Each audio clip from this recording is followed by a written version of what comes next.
Baik. Maka ada beberapa prinsip yang kita lakukan dalam pendidikan adversity intelligence anak-anak kita.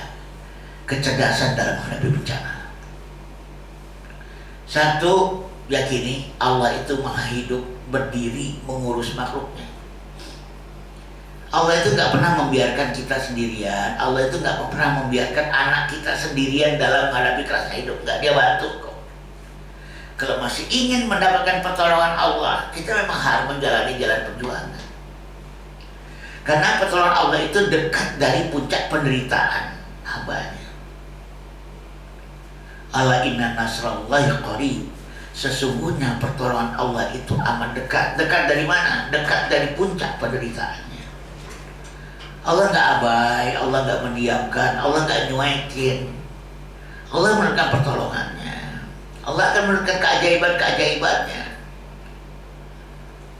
Selama ini kita terlalu panik menghadapi bencana, menghadapi musibah, menghadapi wabah. Karena selalu berangkat dari sebuah asumsi kita berjuang sendirian. Allah nggak terlibat, Allah nggak turun tangan, Allah nonton doang.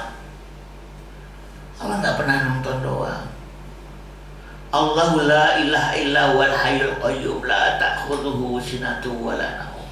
Allah tidak ada ilah selain Dia, tidak ada Tuhan selain Dia yang hidup berdiri dan mengurusi makhluknya. Dia tidak pernah mengantuk dan tidak pernah tidur. Di ayat lain dalam surat Ar-Rahman, Allah berfirman, Yas'aluhu man fis samawati wal ardi kulla yawmin huwa fi sya'nin. Meminta kepada Allah apa-apa ada di langit dan di bumi. Setiap saat Allah itu dalam keadaan sibuk. Jangan bayangkan Tuhan kita seperti Tuhan yang digambarkan oleh Plato. Dia cuma prima causa doang, penyebab awal doang. Tuhan dalam bayangan Plato itu kayak tukang bikin jam. Dia bikin jam dengan segala mekanismenya secara lengkap, dia jual, udah dia lepas tangan. Karena jam itu akan bergerak dengan mekanismenya sendiri itu. Gitu. Oh enggak, dalam Islam Tuhan kita nggak begitu. Dia sibuk, dia ngurusin, dia peduli, dia terlibat, dia intervensi. Sejak kapan Allah intervensi dalam kasus COVID-19? Ya sejak awal. Kenapa kepanikan itu muncul? Karena kita merasa kita sedang berjuang sendirian, dibantu dokter-dokter. Kita gak pernah berpikir tentang dibantu Allah. Dan mari kita ingat Allah itu pencemburu. Allah itu pencemburu. Ketika kita menganggap dalam perjuangan menghadapi COVID-19 ini Allah gak terlibat, Dia memang akan lepas tangan kok. Dalam satu ayat Qudsi Allah berfirman, Ana kadhoni abdili, aku tergantung persangkaan hambaku padaku. Hambaku menyangka aku gak terlibat, ya sudah aku gak terlibat. Lalu muncul kepanikan luar biasa, ketakutan luar biasa. Saya ingin mengatakan bagaimana COVID-19 itu menulari manusia. Satu, manusia dibikin cemas dan takut dulu. Dari sana awalnya. Cemas dan takut itu membuat benteng ketahanan tubuh, imunitas manusia itu bobol, baru secara fisik masuk. Baru yang kedua, secara fisik dia masuk. Tapi yang dibobol pertama kali tentunya benteng pertahanan tubuh dulu, imunitas dulu yang digebuk. Dengan cara apa? Dibikin ketakutan massal dan kengerian massal, kepanikan massal. Seakan-akan dia nggak terlibat sama sekali. Prinsip kita dalam menghadapi musibah, jangan lupa, inna lillahi wa inna ilaihi raji'un. Semuanya dari Allah. COVID-19 itu dari Allah, bukan dari Wuhan. Mari kita yakini. Dan mari kita kembalikan dia kepada Allah. Wa inna ilaihi raji'un. Kita pulangkan dia. Ini perspektif tauhid. Dia nggak tidur. Ketika perspektif ini kita hilangkan, panik hebat kita. ngeri hebat kita, ketakutan hebat kita. Seorang penderita COVID-19 yang udah sembuh, dia bilang kok, di antara percepatan kesembuhanku ketika aku dirawat, aku sama sekali nggak mau dengar cerita tentang COVID-19. Dia tutup aksesnya dengan WA, dia tutup aksesnya dengan Facebook, Instagram, dan sebagainya. Dia lebih tenang, dia lebih rileks, dia lebih nyaman, dan dia sembuh. Prinsip yang kedua, Allah tak akan membebani hamba-hambanya kecuali sesuai dengan kesanggupannya. La yukallifullahu nafsan illa wus'aha. Mari kita, ini nilai-nilai ya, prinsip-prinsip anak-anak kita sejak kecil perlu kita semaikan nilai-nilai ini sejak kecil. Nah, Allah gak pernah tidur, Allah gak pernah mengantuk, dia berdiri dan mengurusi makhluknya. Nah, seberat apapun cobaan, gak akan pernah melebihi tingkat kesanggupan hambanya. Gak pernah. Itu mustahil.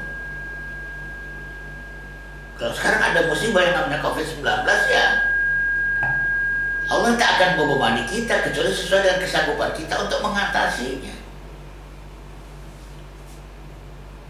Jadi mulailah pendidikan menghadapi cobaan, musibah, tantangan hidup ini. Disaster intelijen itu kalau akan terbangun dengan memulai mendidik anak lewat prinsip-prinsip semacam itu. Di sini letaknya pentingnya pendidikan akidah. Ini belum apa-apa kita menyibuk-nyibukkan diri dengan pendidikan syariat, muamalat, akhlak, sementara akidah dilupakan. Hari ini kita terpontang-panting ketakutan secara mental menghadapi permasalahan kita. Sekali lagi, la yukallifullahu nafsan illa wus'aha. Allah tidak akan pernah menguji manusia melebihi kesanggupannya.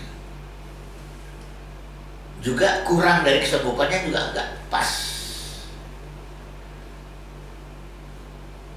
Agar aksi berbuah menjadi reaksi. Dengan Allah kasih cobaan 100, diharapkan keluar potensi 100. Allah kasih cobaan 200, keluar potensi 200. Karena kita udah sanggup menghadapinya. Prinsip ketiga yang perlu kita semaikan pada anak-anak kita adalah sebenarnya Allah telah tundukkan langit dan bumi untuk manusia. Alam tara annallaha sakhkhara lakum ma fis samawati wa ma fil ardh. Tidakkah kalian perhatikan bagaimana Allah telah menundukkan untuk kalian apa-apa yang ada di langit dan di bumi? Allah tundukkan apa-apa yang ada di langit dan di bumi. Virus ini juga sesuatu yang ada di antara langit dan bumi. Allah udah tundukkan. Allah udah jinakkan untuk manusia ditaskhir. Sakhkhar lakum, ditaskhir untuk kalian, ditundukkan dan dijinakkan untuk kalian. Jadi paradigma ini makhluk liar, makhluk tak terkendali, makhluk yang begini, makhluk yang begitu. Itu yang membuat kepanikan kita luar biasa.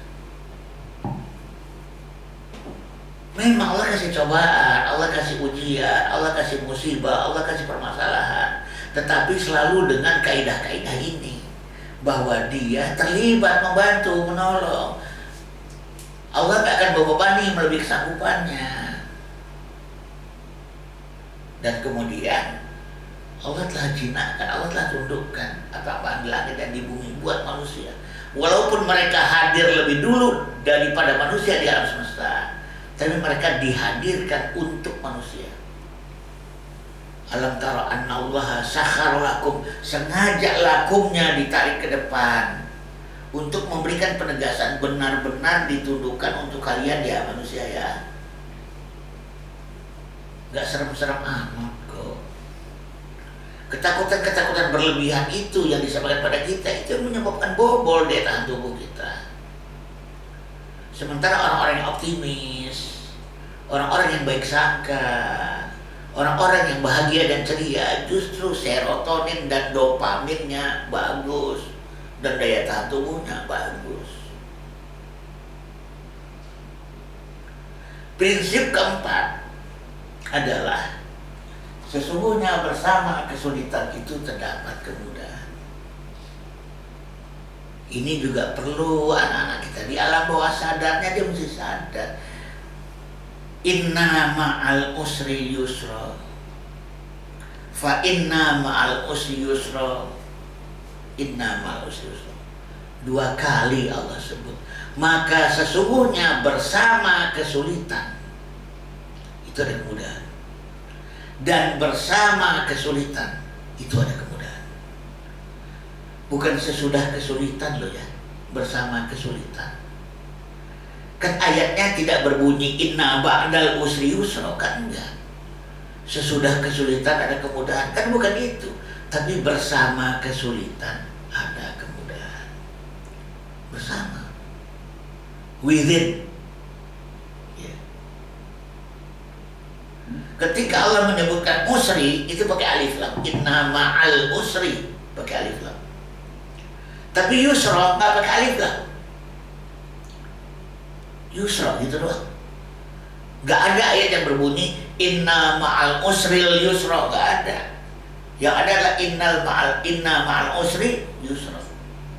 Artinya apa tuh? Kesulitan itu definite, dibatasi oleh Allah. Kemudahan indefinite, tak dibatasi. Kemudahan tak berbatas. Kesulitan dibatasi. Maka usri pakai alif lam, al-usri. Yusra gak pakai alif lam, yusra doang. Makanya para ulama, sejumlah ulama mengatakan sesungguhnya bersama setiap kesulitan terdapat minimal 2 kemudahan. Terdapat minimal diapit satu kesulitan itu oleh 2 kemudahan. Kalau kita memahami inna ma'al usri yusra, bersama kesulitan ada kemudahan. Ketika kita menganggap virus COVID-19 itu adalah kesulitan, bersama virus COVID-19 itu ada kemudahan. Jadi dalam akidah Islamiyah kita meyakini di mana obatnya virus COVID-19 itu? Di virusnya. Dia membawa kesulitan dan dia juga yang membawa kemudahan. Jadi kalau kita tanya di mana obatnya COVID-19? Di COVID-19. Itu makna dari makna within. Dan sebenarnya dunia kesehatan, dunia kedokteran juga udah memahami ini. Vaksin itu apa sih? Penyakit yang dilemahkan. Makanya ada vaksin. Atau ada ungkapan, obat itu gak pernah jauh dari penyakitnya. Kalau kita mabuk durian, untuk mencegahnya adalah sesudah makan durian minum banyakan ya, tolong siram, tuangkan air minum kita ke cangkangnya, lalu gosok dikit supaya getahnya itu nyampur sama air minum, nggak mabuk deh insya Allah.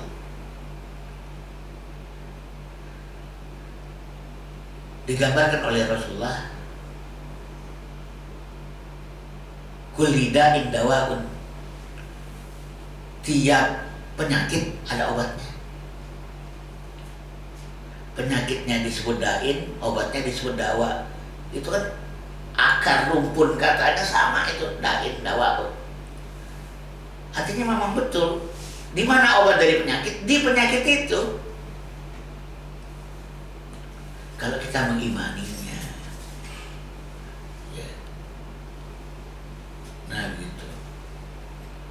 Dan ingat kemudian prinsip berikutnya adalah Allah menginginkan kemudahan bukan kesulitan. Yuridullahu bikumul yusra wa la yuridu bikumul usra.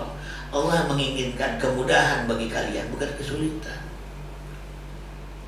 Ini bukan sengaja nyusah-nyusahin, bukan.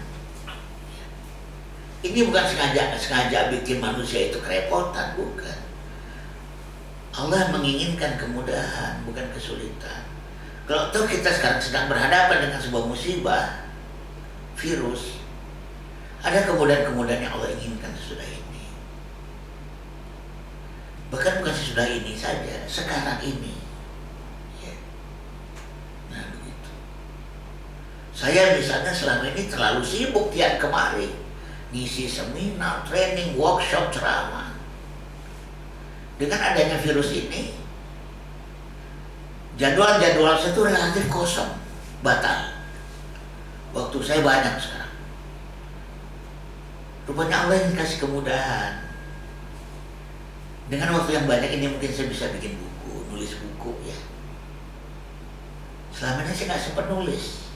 Pada Allah kasih karunia pada saya kemampuan menulis dengan baik. Saya merasa berdosa sama Allah selama ini. Dikasih kemampuan menulis yang baik kok. Cuman bisa bikin tulisan-tulisan pendek, salaman. Ya. Kenapa nggak bikin buku sekalian sih? Banyak yang nanya ke saya. Bang, Ustadz, kenapa sih nggak bikin buku sekalian? Inna ma'al usri yusra. Ya. Yuridullahu bikumul yusra wala yuridu bikumul usra. Allah menginginkan kemudahan, bukan menginginkan kesulitan atas kalian. Cari hikmah-hikmahnya. Nah, lanjut. Jadi apa itu adversity intelligence? Sesuatu yang mesti kita bangun pada anak-anak kita. Ini istilah yang dikembangkan oleh Paul G. Stoll. Ya. Bahkan dia mengklaim inilah kecerdasan yang paling tinggi. Ya, setiap penulis punya klaimnya sendiri. Ketika Ian Marshall dan Dana Zohar nulis spiritual intelligence, dia juga bilang the ultimate intelligence is the spiritual intelligence. Kecerdasan tertinggi itu kecerdasan spiritual, katanya.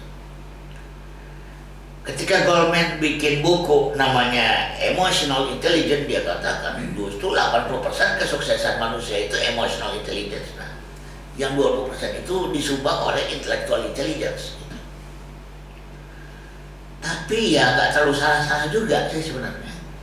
Ketika kita menyadari bahwa kehidupan ini adalah cobaan, ujian, tantangan, musibah, ini adalah darul jihad, negeri perjuangan, dan mahkota tertinggi seorang muslim adalah jihad fi sabilillah. Masuk akal juga ketika beliau mengatakan bahwa intelijensi tertinggi itu adalah adversity intelligence. Ini adalah kecerdasan dalam menghadapi musibah dan kebencanaan. Karena adversity itu sendiri artinya adalah disaster, bencana. Jadi daripada kita begitu bersibuk-sibuknya mendidik anak dengan intellectual intelligence, jangan lupa ada inteligensi yang juga gak kalah pentingnya untuk dimiliki oleh anak-anak kita, yaitu adversity, disaster intelligence. Kemampuan untuk menghadapi risiko, menghadapi musibah, menghadapi tantangan, menghadapi cobaan, menghadapi kerasnya hidup. Ini perlu kita wariskan pada anak-anak kita. Disaster intelligence. Ya. Ini berupa ketangguhan, daya juang, dan pemulihan diri menghadapi pukulan-pukulan hidup. Tangguh, berdaya juang, dan memiliki kemampuan self recovery. Gak berlama-lama dalam kesedihan, gak berlama-lama dalam keputusasaan, gak berlama-lama dalam penderitaan. Segera bangkit. Ya, segera bangkit. Bagi saya, hamba Allah yang memiliki adversity intelligence yang luar biasa itu adalah istrinya Nabi Ibrahim, Hajar. Ketika dia ditinggal sendirian bersama anaknya yang masih bayi, Ismail, fi wadin ghairi dzi zar'in, di satu lembah yang tidak ada tanaman padanya, berarti tidak ada air. Luar biasa. Dia bertanya pada suaminya, wahai suamiku Ibrahim, kenapa kau tega meninggalkan kami berdua di tempat seperti ini? Nabi Ibrahim itu jalan aja, karena air matanya itu udah basah itu. Gak tahan sebenarnya secara manusiawi, secara fikih dia tinggalkan istrinya dalam keadaan kayak begitu. Teganya engkau. Gak dijawab sama Ibrahim. Baru kemudian, wahai suamiku, Allahkah yang memerintahkanmu untuk meninggalkan aku di tempat ini? Baru Ibrahim menoleh sedikit ke kanan dan gak bersuara, cuma ngangguk doang.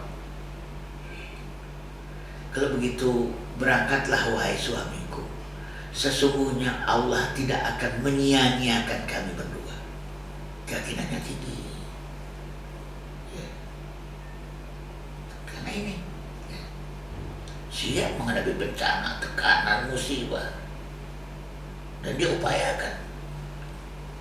Ketika mulai habis itu air minum, air susu juga udah kering, korma tinggal sedikit, dia naik ke tempat yang tinggi, ke Bukit Safa, untuk mendapatkan sebuah visi yang luas di mana ada air. Lebih mudah melihat sesuatu dari ketinggian.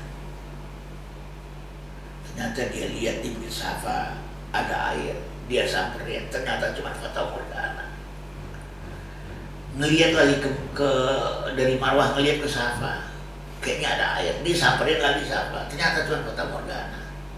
Dia lihat lagi ke Marwah, kayaknya ada air, dia udah ke sana tadi. Masih mau juga ke sana. Kenapa? Sikap optimis, siapa tahu yang sekarang air beneran. 7 kali bolak-balik. Ada konsistensi. Kenapa sih nggak dia coba cari di bukit lain? Kan di bukit di Mekah ada banyak sampai sekarang juga. Kenapa sih cuma Safa Marwah, Safa Marwah, Safa Marwah? Karena dibutuhkan konsistensi dalam menghadapi tekanan, musibah, cobaan. Jangan bermudah, jangan cepat berubah, berpindah ke lain hati, berpindah ke lain peluang. Sampai akhirnya air itu nggak ditemukan di Safa, nggak ditemukan di Marwah, ditemukannya justru di tengah-tengah antara Safa dan Marwah. Kalau kita pernah sa'i, ya lebih dekat ke Safa, lebih dekat ke Safa. Gitu. Tapi berangkat dari ini, ketangguhan, daya juang, pemulihan diri, nggak terlalu lama bersedih-sedih. Makanya justru kalau orang sa'i itu, kecepatan tertinggi justru kita lakukan pada titik terendah. Pushing up, bukan malah berputus asa ketika kita berada di titik paling rendah dalam kehidupan ini. Yang kita diminta adalah bangkit, segera bangkit. Kalau mau istirahat, ya istirahatlah di Bukit Safa atau di Bukit Marwah. Kalau di titik terendah, kalau sekarang itu warnanya hijau ya, ada lampu warna hijau dari atas. Itu kan kita diminta untuk mempercepat langkah. Ada 3 level manusia dalam menghadapi bencana, musibah, tekanan, kesulitan hidup. Pertama yang paling rendah itu namanya quitters. Orang yang punya kecenderungan untuk quit, kabur, ya, melarikan diri, melihat seremnya tantangan hidup, seremnya kesulitan hidup, beratnya musibah hidup, dia cenderung lari, quit. Jangan didik anak-anak kita menjadi quitter. Didik anak kita itu untuk menghadapi itu semua. Sampai anak kita 7 tahun, silakan kita lindungi dalam pengertian protect. Sesudah 7 tahun bukan protect lagi, backup, support. Nah, jadi pengertian perlindungan jangan selalu semata-mata diterjemahkan. Perlindungan itu adalah protection. Karena perlindungan bisa kita lakukan dengan cara backup, dengan cara support. Itu adalah perlindungan. Nah, sesudah 7 tahun nggak ada lagi itu protection, yang ada adalah backup and support. Kalau di bawah 7 tahun betul. Sampai anak kita 2 tahun, dia ada dalam pangkuan kita.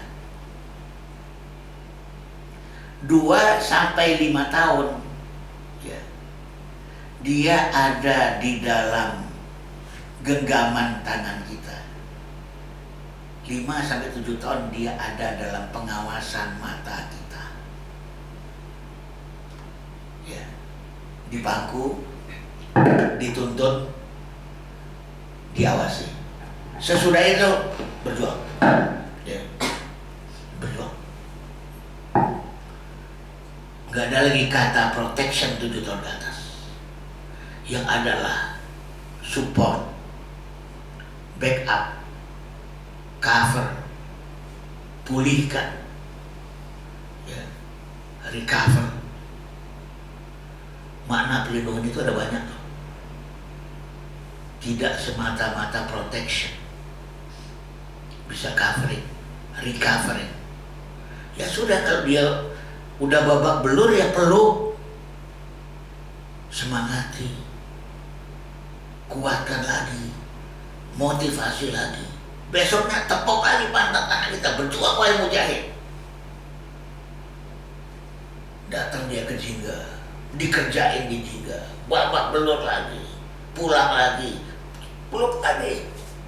Selamat datang wahai mujahid, peluk.